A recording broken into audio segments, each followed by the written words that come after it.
Right now, there is a woman who remembers something you did, and you don't even know you did it. Not a big moment, not a grand romantic gesture, something small enough that you walked right past it without ever noticing, while she quietly filed it away permanently. That is the strange thing about how women remember men. The moments that stay are almost never the ones we plan. You keep missing this because you have been taught to look for the wrong signals. Somewhere along the way, you learned that being memorable meant being impressive. The right words, the right timing, the right effort on the right occasion, but memory does not work that way inside a woman's mind, and what she actually keeps has almost nothing to do with performance. So here's the question I want you sitting with for this video. What did you do, without even realizing it, that a woman still carries with her today? I'm going to show you what these moments look like one by one until you can recognize them the next time they happen. By the end, you will see something about yourself you never had language for. It's rarely the big compliment she remembers. It's the small detail you weren't supposed to notice. Think back to a conversation that once seemed ordinary, one where you asked about something minor, something she mentioned once in passing weeks earlier, and she paused before answering. That pause is not confusion, it is surprise. Somewhere inside her, a quiet recalibration is happening because most people do not track the small things about her, and you just proved that you do. Psychologists sometimes describe this as selective attunement, the ability to notice and retain small, specific details about another person without being asked to. It sounds technical, but the meaning is simple. It means paying attention in a way that costs you something because remembering takes effort, and effort is proof. Here is what this looks like in real life. She mentions, almost in passing, that her sister has a job interview on Thursday. 3 weeks pass. You ask, on a random Tuesday, how the interview went. Nothing dramatic, no flowers, no speech, just one sentence that tells her you were listening even when it didn't matter to you personally. Of course, context matters. Remembering one detail once does not build a permanent memory on its own. A single instance can be luck. What creates the imprint is repetition without announcement. You are not saying, look how well I listen. You are simply listening again without needing credit for it. Now, you might be thinking, isn't this just basic attentiveness? In theory, yes. But most men listen to respond, not to retain. They are already forming their next sentence while she is still speaking. The gap between listening to reply and listening to remember is enormous, and she feels it immediately, even if she cannot name it. The common mistake here is assuming this only matters in the beginning of something, during the chase, during the early flattery stage, and then quietly stopping once things feel settled. That is precisely backwards. The detail remembering matters more once things are familiar, because that is when most men stop doing it entirely. That is the moment most men walk away from without realizing it. She is not keeping score consciously, but somewhere this detail is being cataloged as evidence. Evidence that you see her as a full person, not a background character in your own life. And once that evidence starts collecting, something else begins to shift. There's a specific kind of memory that forms only when she didn't ask for something, and you gave it anyway. When a woman feels genuinely protected by a man, something happens beneath conscious thought. Behavioral researchers who study attachment describe this as a threat response deactivation, a fancy way of saying her nervous system quietly stands down because it has just registered that someone else is watching for danger, so she doesn't have to. She is not deciding to feel safe. Her body decides for her, faster than language. Picture the scene. You are walking to the car together at night, and without a word, you shift to the side, closer to the street, or a stranger's tone gets a little too sharp at a bar, and you step half a foot forward before you have even thought about it, not aggressively, just present. She may not comment on it in the moment. She may not even fully register it consciously. But her body does, and that registration becomes part of the permanent record she keeps on you. Here is the detail that separates this from performance. Protection that is announced, the puffed chest, the loud declaration of who is in charge, it reads as insecurity, not safety. What actually lands is the version done quietly, almost invisibly, the kind of thing you would do even if she never noticed at all. That is the part that makes it real to her. There is also a timing element most explanations skip entirely. The gestures that register most deeply are rarely the ones planned in advance. They tend to happen in the half second before thought, a hand that moves to steady her on uneven ground, a body that turns slightly toward a raised voice across the room. Because there was no time to calculate how it would look, she reads it as instinct rather than image management. And instinct, unlike performance, cannot be faked convincingly for long. Of course, this doesn't mean grand or constant vigilance. Not every walk to a car needs a gesture, and a woman who feels smothered by exaggerated protectiveness will read it as control, not care. The signal only works when it is proportionate, small, situational, and released the moment it's no longer needed. You might be thinking, isn't this just old-fashioned chivalry somewhat? But the difference is intention. Chivalry performed for an audience is theater. Protection offered without an audience, without a witness, without anyone to impress. That is the version that gets remembered because there was nothing in it for you except her well-being. Protection tells her she's safe with you, but what she remembers next tells her whether you can handle her, whether safety can survive contact with your own pride. Somewhere in her memory is the exact moment you stopped needing to be right. This one is harder to talk about because it asks you to remember a moment where you lost on purpose and came out ahead anyway. Conflict repair research, the study of how couples recover after disagreements, has found something consistent across decades of observation. How quickly a person de-escalates predicts long-term trust far more than how rarely they fight.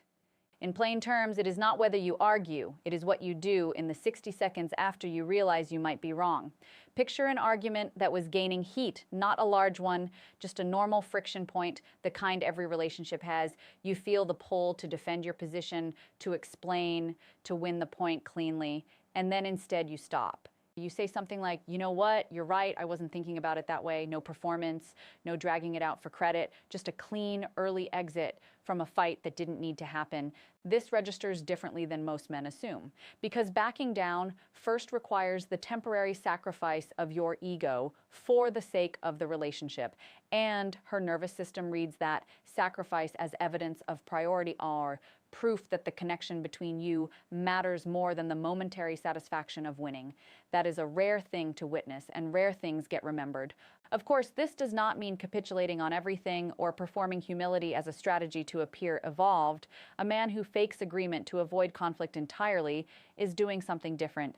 And women tend to sense the difference quickly because manufactured humility has a flatness to it, an absence of real cost. The version that lands is the one where you clearly could have kept arguing and chose not to. You might be thinking, doesn't this make me look weak? It is worth sitting with why that question even arises.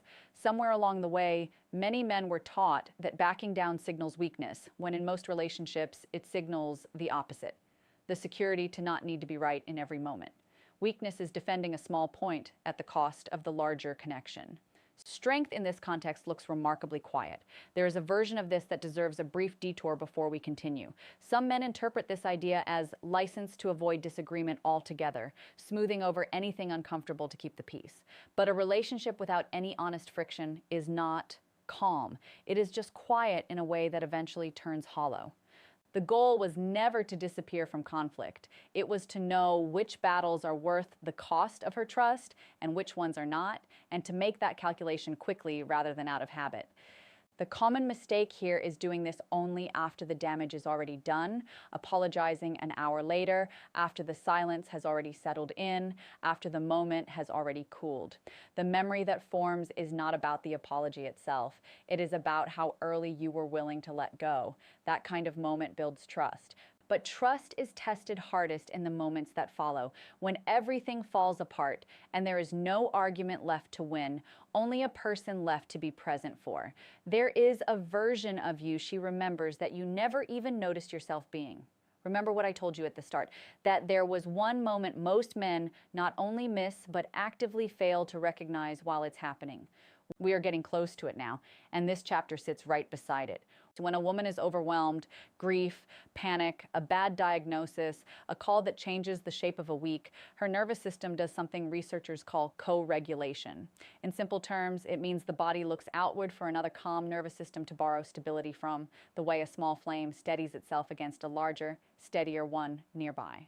She is not necessarily looking for solutions in that moment. She is looking for a steady presence to regulate against, whether either of you would ever describe it that way out loud.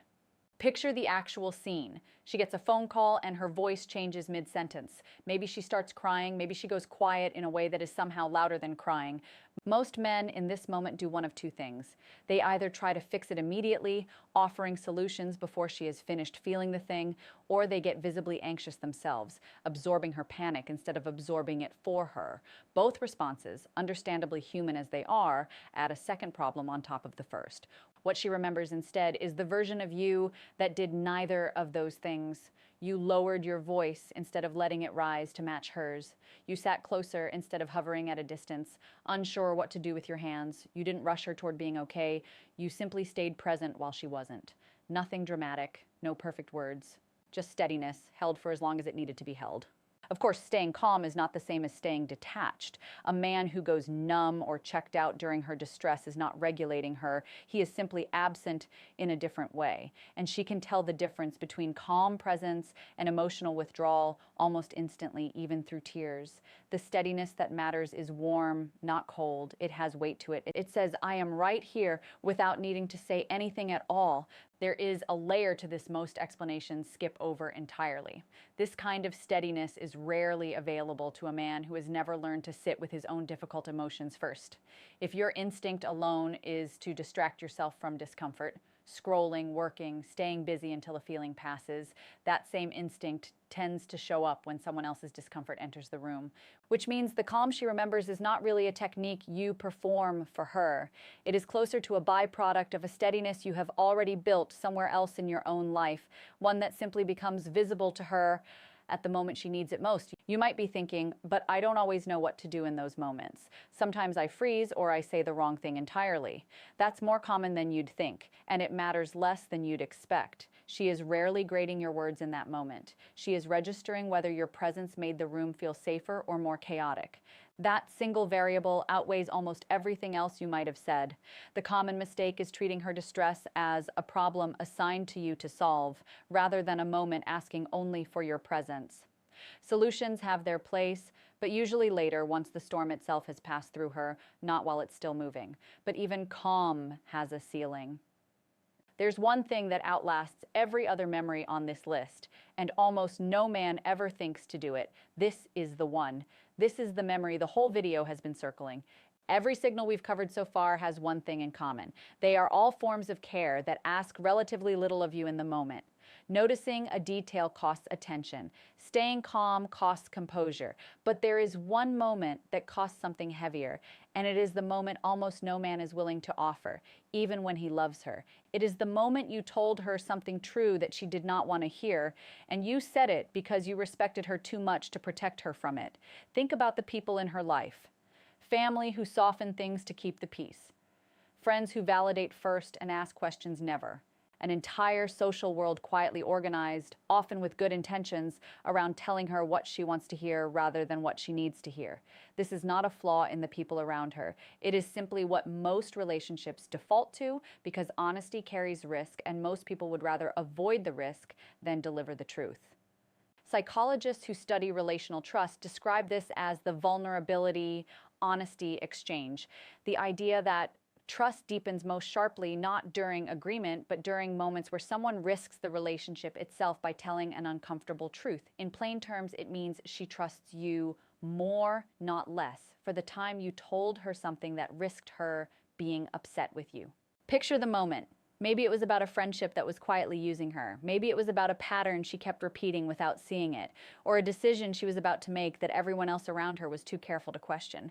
You said it gently, but you said it clearly, knowing there was a real chance it would land badly. Your voice probably shook a little. You probably almost didn't say it at all. And here's the detail that makes this the deepest memory of them all. She remembers not just what you said, but the fact that you were willing to risk her reaction to say it. That risk is the proof. Anyone can offer comfort. Comfort is cheap because it asks nothing of the person giving it. Honest, careful truth is expensive because it puts the relationship itself on the line for her benefit rather than yours. Of course, this only works inside a particular container, truth delivered with contempt, or time to win an argument, or used as a weapon during conflict, does not build trust. It erodes it, and it does so quickly. The truth that gets remembered is the one delivered with care, chosen with restraint, offered because you wanted something better for her, not because you wanted to be right. There is one more layer worth pausing on before we move forward. Timing matters almost as much as tone. The same honest observation delivered in the middle of an already difficult week can feel like an attack rather than care, even when your intentions are identical. Part of what separates the men who get this right from the men who don't is a kind of patience, waiting for the moment she can actually hear it, rather than the moment you feel compelled to say it. That waiting in itself is its own quiet form of respect. You might be thinking, isn't this risky? Couldn't this backfire completely? Couldn't she just get angry and pull away? Sometimes yes, in the short term. But here is what almost never gets discussed, even when it stings in the moment. This is the version of you she returns to later, sometimes years later, as proof that at least one person in her life cared enough to risk the discomfort of being honest. Comfortable people are replaceable. People who tell the truth carefully, at real cost to themselves, rarely are. The common mistake is either avoiding this entirely, staying quiet to keep things easy, or doing the opposite and delivering truth carelessly, mistaking bluntness for honesty. Both miss the actual skill, which is neither silence nor bluntness, but care paired with courage. Truth spoken by someone who clearly wants the best for her, not someone simply unloading an opinion. Now that you can see it, the noticing, the protecting, the humility, the calm, and finally this, the honest thing most men are too afraid to say. The real question is whether you'll create that moment again or let it stay something that already happened once, a long time ago, and never again since. So here is what this comes down to. Being noticed, being protected, watching you set your ego aside, staying steady when everything wasn't, and finally, hearing something true from you when it would have been easier to stay quiet. None of these moments were large. None were planned. That is exactly why they lasted. The larger truth underneath it is simple. Women don't build permanent memory around performance. They build it around evidence, small repeated proof that you were paying attention, that you were safe to be near, and that you cared more about her than your own comfort. You don't need to overanalyze this or turn every interaction into a test. Most of these moments already exist somewhere in your life. You have likely already created at least one without knowing it. I read every comment on this channel, so tell me, which one of these have you already done without realizing it? The noticing, the protecting, the humility, the calm, or the honesty? Tell me which one below. Next time I'll show you the things men do that women forgive fast and the very different things they quietly never let go of.